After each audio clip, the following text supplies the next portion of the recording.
бүгүн число 2 биз 5-күнгө выходной алып бардыгыбыз. Силерди да ошого чакырат элек. Себеп дегени делер бизди ценить этпей калды. Күндөн күнгө штраф, күндөн күнгө өзүнүн правилаларын коютат. Каалаган жака, каалаган жерге отправить этсат, кааласа штраф болот. Ошого келгиле биргеликте чогулуп 5-күнгө выходной коелу. Алар ойлонуп көрсүн жакшылап. Суранат элем туугандар келгиле 5-күнү мына 5-июнга.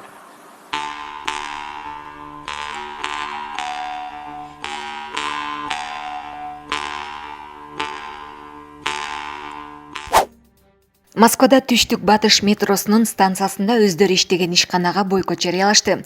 Бул тууралуу мекендештерибиз социалдык тармактардан билдиришти. Маалым болгондой, алар Delivery Club ишканасына жеткирүү кызматкерлери болуп эмгектенишет. Мекендештерибиз айткандай, бул кадамга компания аларды баалабай калганына байланыштуу барышкан. Келгиле, эс алуу күнү кылалы. Алар жакшылап ойлонушсун. Келгиле, 5-июнга дем алыш күн кылалы. Компания бизди баалабай калды. Күнүгө жөн жерден эле айыппул салып жатышат. Өздөрүнүн эрежелерин коюшат. Каалаган жерине жиберип жатышат. Келгиле, дем алыш күн кылалы. Алар жакшылап ойлонсун. Бул жерде эч ким мажбурлаган жок деп курьерлердин бири айтты. Булак Назар Ньюс Кейжи. Москвада кызын томчуктуруп өлтүрүп, таштандыга ыргыткан кыргыз келин кармалды. Бул тууралуу 360 маалымат сайты укук коргоо органдарынын булактарына таянып маалымдашкан. Москвадагы 21 жаштагы Кыргызстандын жараны кыз төрөп, анан ваннага чөктүрүп өлтүрүп салган. Тергөө комитети билдиргендей, 2 апрель күнү Дениса кыз төрөгөн. Ал наристени аябастан ваннага чөктүрүп өлтүрүп, полиэтилен пакетке салып, үйдүн жанындагы таштанды контейнерге ыргытып жиберген. Андан соң ооруканага баланын өлүк төрөлгөнү боюнча айтып кайрылган. Абдан оор текшерүүлөрдөн улам бөөктүн денисак төрөлүп, апасы тарабынан өлтүрүлгөнүн аныктап чыгышкан. Учурда тергөө иштери жүрүп, кылмыш иши ачылды деп жазат басылма. Булак Компресс.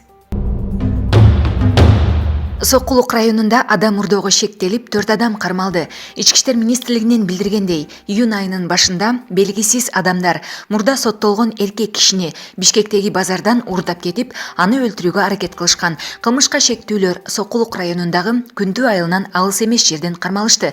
Кармалган 4 жаран Ысык Көл облусунун жана Жалал Абад облусунун тургундары болгон. Буга чейин бир нече жолу соттолгондор бар. Алардын бири уюшкан кылмыштуу топтун мүчөсү катары. Ички иштер министрлигинин каттоосунда турат.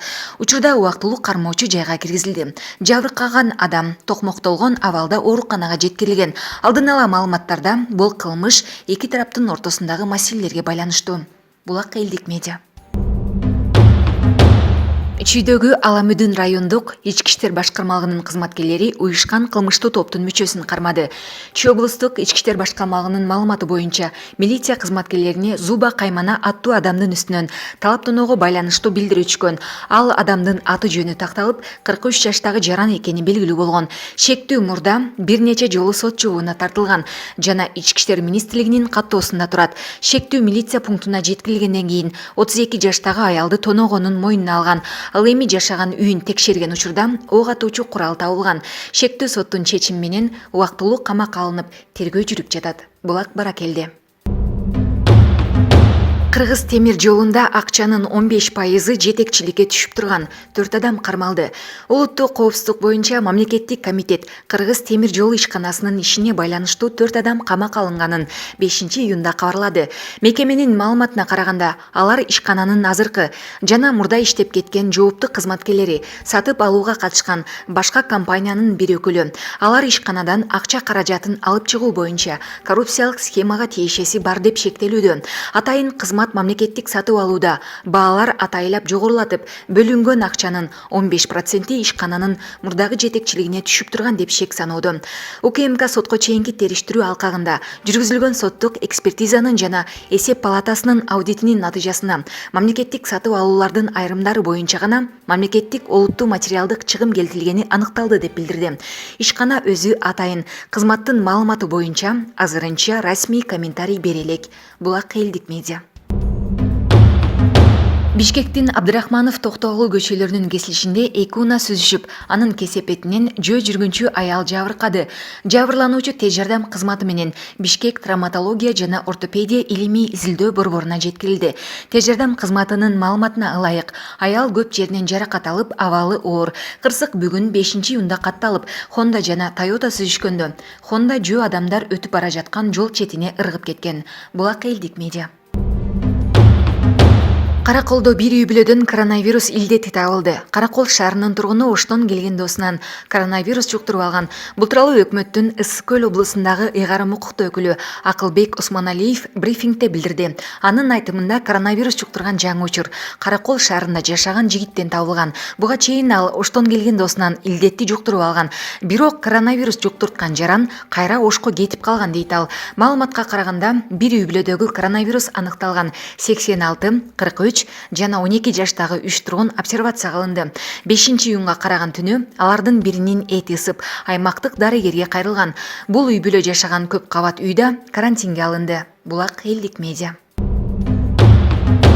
Бүгүн 5-июн күнү Бакай Ата райондук ички иштер бөлүмүнө жеке ишкерлердин бири кызматтык унаа белек кылды. Бул тууралуу аймактык кабарчы билдирди. Маалым болгондой, милицияга Honda Stepwagon үлгүсүндөгү унаа тапшырылды. Аны тапшыруу иш-чарасынын алкагында ишкерге ардак грамота берилди. Ага катар эле милициянын алдыңкы кызматкерлери сыйланды. Булак турмуш кежи. Үстүбүздөгү жылдын 8-июнунан тарта өлкөдөгү бардык мечиттер ачыла тургандыгына байланыштуу Жалал Абад шаарындагы мечиттердин даярдыгы талкууланды.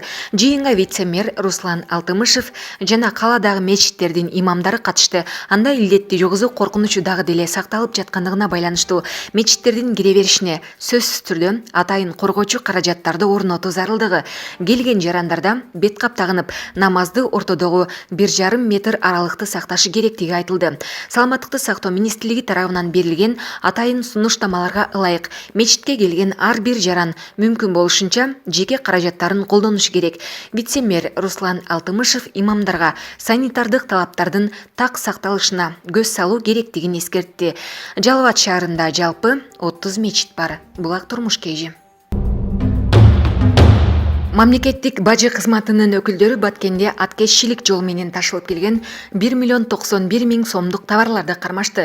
Түзүмдүн маалыматына караганда, Эйбдин бажы аймагына товарларды мыйзамсыз ташып кирүү фактыларына бөгөт коюу боюнча жүргүзүлгөн ыкчам иш-чаранын алкагында Баткендин Зарташ айылында Кыргызстандын жаранынын башкаруусундагы Mercedes Sprinter үлгүсүндөгү унаа токтотулган. Аны текшерүү учурунда Кыргызстанга чектеш мамлекеттен мыйзамсыз ташылып келе жаткан 59 миң метр алюминий зым табылды. Экспертизанын берген корутундусуна ылайык кармалган товардын орточо базар баасы 531 миң сомду түзөт. Мындан сырткары Кадамжай районуна караштуу Пүлгөн айылында Кыргызстандын жаранынын Mercedes Sprinter үлгүсүндөгү унаасы текшерилген. Анын ичинен дагы башка мамлекеттен ташылып келе жаткан 70 миң метр алюминий зым табылды. Экспертизанын берген корутундусуна ылайык кармалган товардын орточо базар баасы 560 миң сомду түзөт. Учурда материалдар тергөөгө өткөрүлүп берилди. Булак турмуш кежи. Өзбекстан Сох анклавын өнүктүрүү үчүн 1 триллион сум бөлөт. Бул тууралуу 3-июнда жакырчылыкты жоюу боюнча президент Шавкат Мирзиёев катышкан жыйында айтылды. Сох районунун акиминин айтымында аталган каражаттын бир бөлүгүнө Сохтун аба майданын жаңылоо ишке ашырылат. Ошондой эле Сох Фергана ортосунда аба каттамы уюштурулат. Азаттыктын өзбек кызматы маалымдагандай, быйылкы жылы 101 миллиард сумга 73 долбоор ишке кирип, 4,5 миң жаңы жумуш орундары пайда болот. Ошондой эле өзбек банктары Сохтогу 82 долбоорду ишке ашыруу үчүн 153 миллиард сум жеңилдетилген насыя бөлөт. Ал эми Симодон, Касминон, Хушор, Малбут жана Варган айылдарында жер астынан суу чыгарылып, бош жаткан жерлер өздөштүрүлөт. Мындан сырткары Сохтогу 6 маданий жай жаңыланып, 3 эс алуучу борбор курулат. Булак реңкежи. Чүйдүн Москва районундагы Беловодск айыл аймагында 1 километр 300 метр жерге суу түтүгү коюлууда. Бул тууралуу аймактык кабарчыга айыл өкмөтүнөн билдиришти. Маалым болгондой, Бишкек Карабалта автоунаа жолу курулуп жатканына байланыштуу жол боюна кайрадан жаңы суу түтүгүн коюуга туура келген. Бишкек Карабалта автоунаа жолу Москва районундагы Беловодск айылында жайгашкан борбордук базардын так ортосунан өтөт. Бул жол боюнда мурда суу түтүгү болгон, бирок анын да эскилиги жетип, айрым жерлери жарылып, суу агып да кеткен. Учурда жаңы курулуп жаткан жол дал ошол суу түтүгүн башка жакка жылдырууга зарыл экенин көрсөттү. Себеби жолдун курулушу анын үстүнө туура келип калган. Биз атайын техникалар менен жаңыдан арык казып, жаңы суу түтүгүн койдуруп жатабыз. Базар жолго өтө жакын жайгашкандыктан жол коопсуздугун сактоого да көңүл бурулууда. Ошондой эле санитардык, эпидемиологиялык эрежелер да сакталууда. Албетте азыр базарга келген тургундарга жолдун бузулушу, кайрадан оңдолуп жатышы бир аз кыйынчылыктарды жаратышы мүмкүн. Бирок жакынкы күндөрү жол бүтүп, суу түтүгү толук коюлганда айылдын инфратүзүмү жакшырат. Ошондой эле бул жумуштар менен катар 640 метр жерге байланыш түйүнү да тартылууда. Бул үстүздөгү аймактарды өнүктүрүү, өлкөнү санариптештирүү жана балдарды колдоо жылынын алкагында ишке ашырылууда деп билдиришти аталган түзүмдөн. Булак Турмуш Кежи. Өкмөттүн Жалал Абад облусундагы өкүлү Нурболот Мирзахметов Аксы районуна болгон иш сапарында колдоого муктаж энеден кабар алды.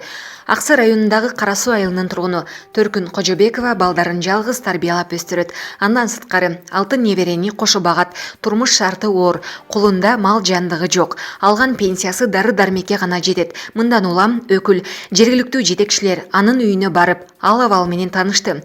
Ден соолугунан кабар алып турууну социалдык коргоо бөлүмүнө жана дарыгерлерге табыштады. Мындан сырткары Мирзахметов Төркүн Кожобековага өкүлчүлүктүн фондунан үй тиричилигине керектүү ар тараптуу жардамдар менен кошо саан уй алып берүүнү убадалады. Булак элдик медиа. Кыргызстанда бир топ саясатчылар жаңы дем деген уран алдында стратегиялык өнүктүштүккө бириккенин, парламенттик шайлоого чогуу аттанаарын жарыялашты. 5-июнда кабыл алынган меморандумга Өмүрбек Текебаев, Темир Сариев, Жанарбек Акаев, Рыскелди Момбеков, Тилек Токтогазиев жана Азамат Темиркулов кол коюшту. Алар бул айланш шайлоо алдындагы гана долбоор эмес экенин, максаттары узак мөөнөттүү экенин айтып, негизги максаты келе жаткан парламенттик шайлоого катышуу жана жаңы күч катары элдин ишенимине ээ болуу экенин белгилешти. Меморандумда биз элибиздин каада салтын, баалуулуктарын жана уникалдуу маданиятын сактоо жаатында консерваторбуз. Бирок өлкөнү өнүктүрүүгө багытталган кандай чечим болбосун, реформаторлук көз карашты бекем сактайбыз деп айтылды. Саясатчылар коронавирус пандемиясынан улам учурда өлкөдө ыкчам чара көрүү зарылдыгы турганын жана аталган саясий бирикме ушул шартта Кыргызстанды өзгөртчү конкреттүү иш-аракеттердин жол картасын жарыяларын кошумчалады. Быйыл күзүндө Кыргызстанда кезектеги парламенттик шайлоо өтөт. Жогорку кеңеш 120 депутаттык мандаттан турат. Депутаттар партиялык тизме менен шайланат. Булак Азаттык.